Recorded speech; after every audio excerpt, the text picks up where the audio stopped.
guys, LG has just launched the LG G5 at CES 2025, and it looks like it's another game changer in the works.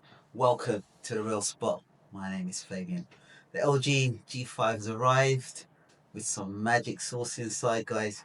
The LG G5 TV is their latest flagship model in LG's 25 lineup, and here's some of the key features from the reviews that we've seen so far. So the specs that I have aren't the official ones, but LG will have a reviewers day where they invite the press to give them a demo of their TVs, their latest TVs, and run through the specs.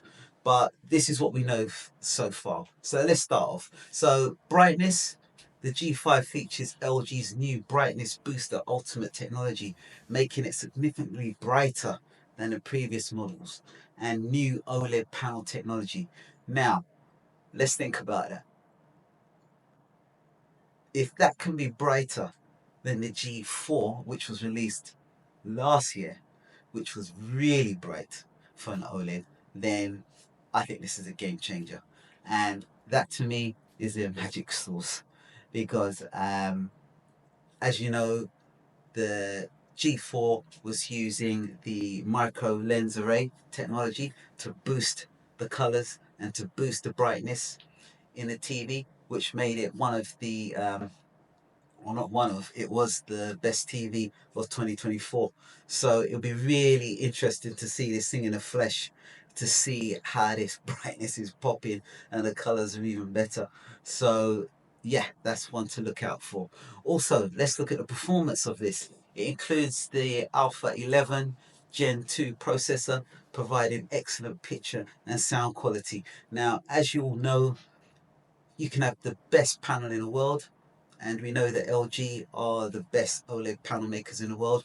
But if your processor sucks, you ain't getting the best picture out of that, because the processing power is what deals with all of the processing of the images, the colors, gets the most out of it. And once you've got a good chip in there, you're going to get the best picture possible out of your panel. So I can't wait to see what this one's like as well, because they've had very good processors in the G series.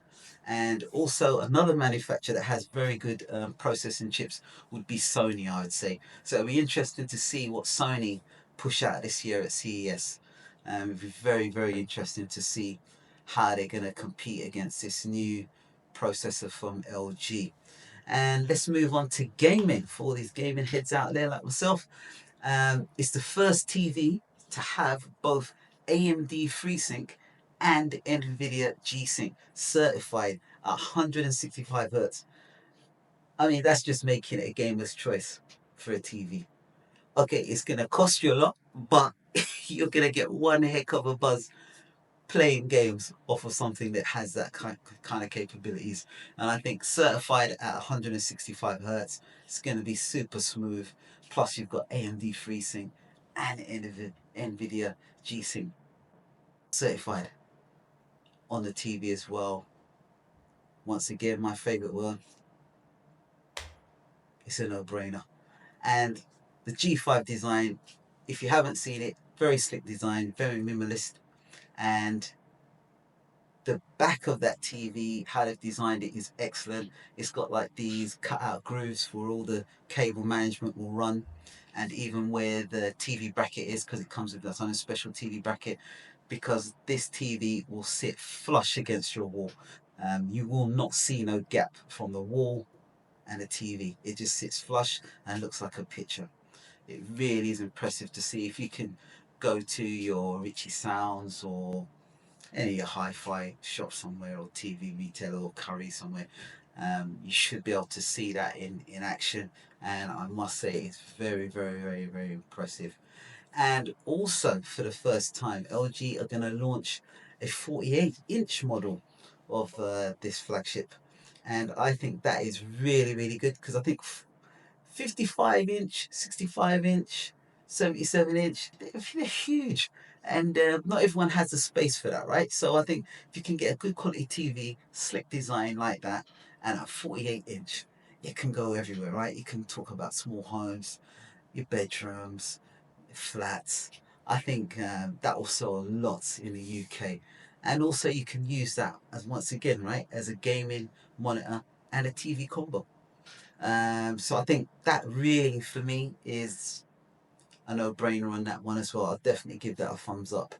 And with the MLA technology moving away from this TV, I don't think we'll miss it. I think what we're going to see when you see it in the flesh is going to be very impressive, because they're even saying in some of the specs that I got down here, they're saying that the white, no, full screen brightness, while peak brightness is impressive.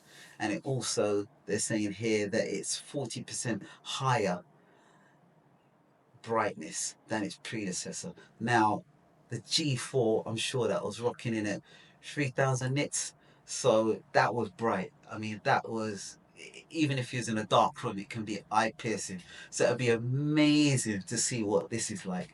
I think it's well, I can't wait to see this thing. But yeah, let me keep going. Now, the big one that everyone wants to ask about is the price. Okay, we do not have an official price from LG whatsoever, but what we do know, you know, and I know, this is their high end range. Yeah, so it's not their B series range, this is their high end range. And from what we know before, LG G4 example prices are around 2,500 pounds to £3,000, and that was for a 55-inch model. So I think with all this new technology in there, like brightness booster, ultimate technology, improved gaming features, I think the price is going to be slightly higher. Let me know what you think in the comments about the price, but I think this is a future-proof TV, and I don't think you can go wrong with this one. I'm going to give that a thumbs up for now, and let's see what the others have to bring out at the show, the other TV manufacturers. Thanks for listening. See you guys soon. Bye.